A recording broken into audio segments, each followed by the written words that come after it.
ಅಧಿಕಾರ ಹಂಚಿಕೆಯ ಗೊಂದಲದ ಮಧ್ಯೆ, ಕುರ್ಚಿ ಕಚ್ಚಾಟದ ಮಧ್ಯೆ ಕಾಂಗ್ರೆಸ್ನಲ್ಲಿ ಸತೀಶ್ ಜಾರಕಿಹೊಳಿಯವರು ಇಡ್ತಾ ಇರುವಂತಹ ಪ್ರತಿಯೊಂದು ಹೆಜ್ಜೆಯೂ ಕೂಡ ಚರ್ಚೆಗೆ ಕಾರಣ ಆಗ್ತಾ ಇದೆ.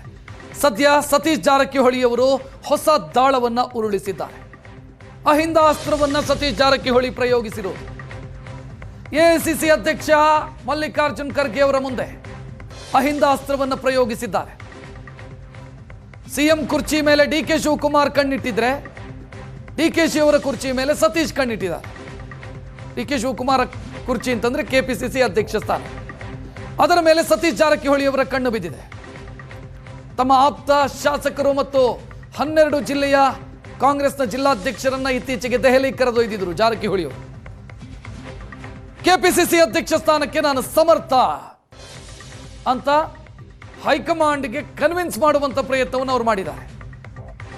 ನಾನು ಅಹಿಂದ ವರ್ಗದ ನಾಯಕ, ಅಹಿಂದ ನಮ್ಮ ಪಕ್ಷದ ದೊಡ್ಡ ಮಟ್ಟದ ವೋಟ್ ಬ್ಯಾಂಕು, ಆ ವೋಟ್ ಬ್ಯಾಂಕ್ ಅನ್ನು ಮುನ್ನಡೆಸುವಂತ ಸಾಮರ್ಥ್ಯ ನನಗಿದೆ ಅನ್ನೋದನ್ನು ಕನ್ವಿನ್ಸ್ ಮಾಡುವಂತ ಪ್ರಯತ್ನವನ್ನ ಸತೀಶ್ ಜಾರಕಿಹೊಳಿ ಅವರು ಮಾಡಿರೋದು. ಸಿಎಂ ಕುರ್ಚಿಯ ಮೇಲೆ ಡಿಕೆ ಶಿವಕುಮಾರ್ ಅವರ ಕಣ್ಣಿದ್ರೆ ಡಿಕೆ ಶಿವಕುಮಾರ್ ಅವರ ಕೆಪಿಸಿಸಿ ಅಧ್ಯಕ್ಷ ಸ್ಥಾನದ ಮೇಲೆ ಸತೀಶ್ ಜಾರಕಿಹೊಳಿ ಅವರ ಕಣ್ಣಿದೆ. ಅದಕ್ಕಾಗಿ ಅವರು ಎಲ್ಲಾ ರೀತಿಯ ಪ್ರಯತ್ನಗಳನ್ನ ಕೂಡ ಮಾಡ್ತಾ ಇದ್ದಾರೆ. ಇತ್ತೀಚೆಗೆ ಸುಪ್ರೀಂ ಕೋರ್ಟ್ನ ಮೂಲ ಸೌಕರ್ಯವನ್ನು ನೋಡೋದಕ್ಕೆ ಅಂತ ದೆಹಲಿಗೆ ಹೋಗಿದ್ರು. ಆ ಸಂದರ್ಭದಲ್ಲಿ ಅವರ ಆಪ್ತ ಶಾಸಕರಿದ್ರು, 12 ಜಿಲ್ಲೆಯ ಜಿಲ್ಲಾಧ್ಯಕ್ಷರಿದ್ರು. ಅವ್ರ ಜೊತೆಗೆ ಮಲ್ಲಿಕಾರ್ಜುನ್ ಖರ್ಗೆ ಅವರನ್ನ ಕೂಡ ಭೇಟಿಯಾಗಿ ಕೆಪಿಸಿಸಿ ಅಧ್ಯಕ್ಷ ಸ್ಥಾನ ನನಗೆ ನೀಡಿ ಅನ್ನುವಂಥ ಬೇಡಿಕೆಯನ್ನು ಇಟ್ಟಿದ್ದಾರೆ ಮತ್ತು ಅದನ್ನ ಸಮರ್ಥವಾಗಿ ನಿಭಾಯಿಸುವಂತ ತಾಕತ್ತಿದೆ ನನಗೆ, ಆ ಶಕ್ತಿ ನನಗಿದೆ ಅನ್ನೋದನ್ನು ಕನ್ವಿನ್ಸ್ ಮಾಡುವಂತ ಪ್ರಯತ್ನ ಮಾಡಿದ್ದಾರೆ.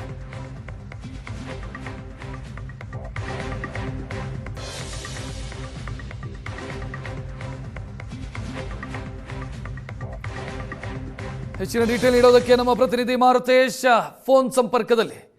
ಮಾರುತೇಶ್, ಈಗ ಸತೀಶ್ ಜಾರಕಿಹೊಳಿ ಅವರ ದೆಹಲಿ ಯಾತ್ರೆ ಕೆಪಿಸಿಸಿ ಅಧ್ಯಕ್ಷ ಸ್ಥಾನಕ್ಕೆ ಹೆಚ್ಚು ಅದರ ಮೇಲೆಯೇ ಕಾನ್ಸಂಟ್ರೇಟ್ ಆಗಿತ್ತು ಹಂಗಿದ್ರೆ? ರಕ್ಷತ್, ಹೌದು.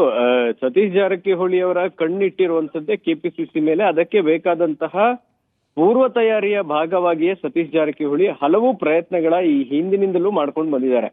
ಈ ಹಿಂದೆಯೂ ಕೂಡ ಕೆ.ಸಿ. ವೇಣುಗೋಪಾಲ್ ಭೇಟಿ ಆದಾಗ್ಲೂ ಈ ಒತ್ತಡವನ್ನ ಮಾಡಿದ್ರು. ಈಗ ಮಾರ್ಚ್ 10ನೇ ತಾರೀಕು ಸತೀಶ್ ಜಾರಕಿಹೊಳಿ ಅವರ ಅಂದ್ರೆ ಕೆಪಿಸಿಸಿ ಅಧ್ಯಕ್ಷರಾಗಿರುವಂತಹ ಡಿ.ಕೆ. ಶಿವಕುಮಾರ್ ಅವರ ಅವಧಿ ಮುಕ್ತಾಯ ಆಗ್ತಾ ಇದೆ.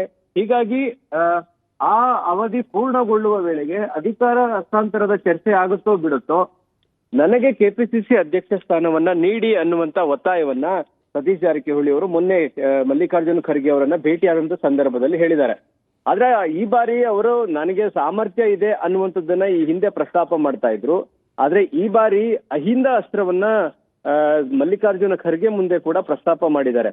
ಏನು ಅಹಿಂದ ಅಸ್ತ್ರ? ಈಗ ಮುಖ್ಯಮಂತ್ರಿಯಾಗಿ ಸಿದ್ದರಾಮಯ್ಯವರು ಅಹಿಂದ ನಾಯಕ ಅಂತ ಇದ್ದಾರೆ. ಆದ್ರೆ 2ನೇ ಹಂತದ ಅಹಿಂದ ನಾಯಕತ್ವ ಬೆಳೀಬೇಕು ಅಂದ್ರೆ ಕೆಪಿಸಿಸಿ ಅಧ್ಯಕ್ಷ ಸ್ಥಾನವನ್ನ ನೀಡಿ, ನಾನು ಅಹಿಂದವನ್ನ ಲೀಡ್ ಮಾಡುವಂತ ಸಾಮರ್ಥ್ಯವನ್ನ ಇಟ್ಕೊಂಡಿದ್ದೇನೆ. ನೀವು ಸಿಎಂ ಸ್ಥಾನದಲ್ಲಿ ಏನ್ ತೀರ್ಮಾನವನ್ನ ಮಾಡ್ತಿರೋ ಗೊತ್ತಿಲ್ಲ, ಆದ್ರೆ ಪಕ್ಷದ ಸಾರಥ್ಯವನ್ನ ವಹಿಸುವಂತಹ ಜವಾಬ್ದಾರಿಯನ್ನ ನನಗೆ ಕೊಡಿ ಅನ್ನುವಂತಹ ಒತ್ತಾಯವನ್ನು ಕೂಡ ಮಲ್ಲಿಕಾರ್ಜುನ ಖರ್ಗೆ ಅವರು ಮುಂದೆ ಮಾಡಿದ್ದಾರೆ. ಸೊ ಅದಕ್ಕೆ ಪೂರ್ವಭಾವಿಯಾಗಿ ನೀವು ಗಮನಿಸಬಹುದು ರಕ್ಷತ್, ದೆಹಲಿಯಿಂದ ವಾಪಸ್ ಆದ್ಮೇಲೆ ಸತೀಶ್ ಜಾರಕಿಹೊಳಿ ಅವರು ಜಿಲ್ಲಾ ಪ್ರವಾಸಗಳನ್ನ ಮಾಡ್ತಾ ಇದ್ದಾರೆ. ನಿನ್ನೆ ಕುಮಟಾದಲ್ಲಿ ಇದ್ರು, ಅಲ್ಲಿಯೂ ಕೂಡ ಹಿಂದುಳಿದ ವರ್ಗಗಳ ನಾಯಕರ ಜೊತೆಗೆ ಸಭೆ ಮಾಡಿದ್ದಾರೆ. ದೆಹಲಿಗೆ ಹೋಗುವಂತ ಸಂದರ್ಭದಲ್ಲೂ ಕೂಡ 12 ಮಂದಿ ಜಿಲ್ಲಾಧ್ಯಕ್ಷರುಗಳನ್ನು ಕೂಡ ಕರ್ಕೊಂಡು ಹೋಗಿದ್ರು. ಅಂದ್ರೆ ಕೆಪಿಸಿಸಿ ಅಧ್ಯಕ್ಷ ಸ್ಥಾನಕ್ಕೆ ಬೇಕಾದಂತ ತಯಾರಿಯನ್ನು ಕೂಡ ಸತೀಶ್ ಜಾರಕಿಹೊಳಿ ಮಾಡ್ತಾ ಇದ್ದಾರೆ ಮತ್ತು ಆ ಒಂದು ಇಂಟೆಂಟ್ ಅನ್ನ ಹೈಕಮಾಂಡ್ಗೆ ತಿಳಿಸುವಂತ ಪ್ರಯತ್ನವನ್ನ ಸತೀಶ್ ಜಾರಕಿಹೊಳಿ ಮಾಡ್ತಾ ಇದ್ದಾರೆ. ಹಾಗಾಗಿ ಸತೀಶ್ ಜಾರಕಿಹೊಳಿ ಅವರ ಈ ಅಹಿಂದ ಅಸ್ತ್ರ ಒಂದ್ ರೀತಿ ಕೆಪಿಸಿಸಿಯಲ್ಲಿ ಸಂಚಲನಕ್ಕೂ ಕೂಡ ಕಾರಣ ಆಗಿದೆ. ಮಾರ್ಚ್ 10ಕ್ಕೆ 6 ವರ್ಷ ಆಗುತ್ತೆ ಡಿ.ಕೆ. ಶಿವಕುಮಾರ್ ಅವರು ಕೆಪಿಸಿಸಿ ಅಧ್ಯಕ್ಷರಾಗಿ. ಆಗ ಮತ್ತೆ ಈ ಅಧಿಕಾರ ಬಿಡಬೇಕು, ಕೆಪಿಸಿಸಿ ಅಧ್ಯಕ್ಷರ ಸ್ಥಾನ ಬದಲಾವಣೆ ಆಗ್ಬೇಕು ಅನ್ನುವಂತ ಚರ್ಚೆ ತಾರಕಕ್ಕೂ ಹೋಗುತ್ತೆ. ಸೊ ಆ ಚರ್ಚೆ ಬರುತ್ತೆ ಅನ್ನುವ ಕಾರಣಕ್ಕಾಗಿ ಸತೀಶ್ ಜಾರಕಿಹೊಳಿ ತಮ್ಮ ಬೆಂಬಲಿಗರ ಜೊತೆಗೆ ಹೈಕಮಾಂಡ್ ನಾಯಕರನ್ನ ಭೇಟಿಯಾಗಿ ಕೆಪಿಸಿಸಿ ಅಧ್ಯಕ್ಷ ಸ್ಥಾನಕ್ಕೆ ಡಿಮಾಂಡ್ ಇಟ್ಟಿದ್ದಾರೆ. ಬಹಳ ಕ್ಲಿಯರ್ ಆಗಿ ಹೇಳಿದ್ದಾರೆ, ನೀವು ಮುಖ್ಯಮಂತ್ರಿ ಸ್ಥಾನವನ್ನ ಬದಲಾಯಿಸ್ತಿರೋ ಬಿಡ್ತಿರೋ ಅದು ನಿಮಗೆ ಬಿಟ್ಟಿದ್ದು, ಆದರೆ ಕೆಪಿಸಿಸಿ ಅಧ್ಯಕ್ಷ ಸ್ಥಾನವನ್ನ ನನಗೆ ಕೊಡಿ. ಅಹಿಂದ ನೆಕ್ಸ್ಟ್ ಜನರೇಷನ್ ನಾಯಕತ್ವ ಬೆಳೆಸಬೇಕಾಗಿದೆ, ನನಗೆ ಆ ಎಲ್ಲಾ ಸಾಮರ್ಥ್ಯಗಳು ಇದಾವೆ ಅನ್ನುವಂತ ಪಟ್ಟನ್ನು ಹಾಕಿದ್ದಾರೆ. ಹೀಗಾಗಿ ಸತೀಶ್ ಜಾರಕಿಹೊಳಿ ಅವರ ಈ ವರಸೆ ಡಿ ಕೆ ಶಿವಕುಮಾರ್ ಬಣದಲ್ಲಿ ಇರ್ತಕ್ಕಂಥ ನಾಯಕರಿಗೂ ಕೂಡ ಒಂದ್ ರೀತಿ ಟೆನ್ಷನ್ ಶುರುವಾದಂಗಿದೆ. ಒಂದ್ ವೇಳೆ ನಾಯಕತ್ವದ ಬದಲಾವಣೆ ಆಗದೆ ಕೆಪಿಸಿಸಿ ಅಧ್ಯಕ್ಷರ ಬದಲಾವಣೆ ಏನಾದ್ರೂ ಆದ್ರೆ ಡಿ ಕೆ ಶಿವಕುಮಾರ್ ಮುಖ್ಯಮಂತ್ರಿ ಆಗಲ್ಲ ಅನ್ನುವಂತ ಒಂದು ಮೆಸೇಜ್ ಪಾಸ್ ಮಾಡ್ದಂಗ ಆಗತ್ತೆ. ಆ ಕಾರಣಕ್ಕಾಗಿ ಡಿ ಕೆ ಶಿವಕುಮಾರ್ ಅದಕ್ಕೆ ಅವಕಾಶ ಕೊಡ್ತಾರಾ ಇಲ್ವಾ, ಈ ಕುತೂಹಲಗಳು ಉಳಿದಿದ್ದಾವೆ. Rakshath, thank you Maruthesh.